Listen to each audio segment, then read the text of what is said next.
Dinas Komunikasi dan Informatika Kabupaten Maluku tengah menggelar buka puasa bersama di kantor dinas setempat jalan.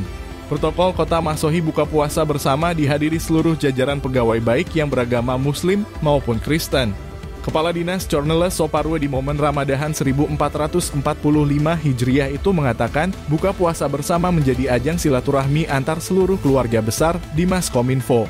Terlebih lagi tepat di Ramadan 2024 ini menjadi awal dirinya bertugas sebagai kepala dinas pada Dinas Informatika tersebut.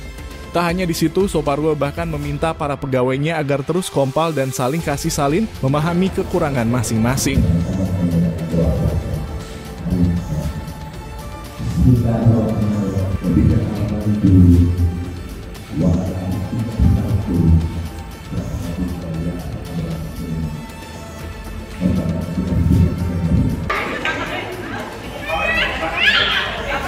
Download Tribun X sekarang, menghadirkan lokal menjadi Indonesia.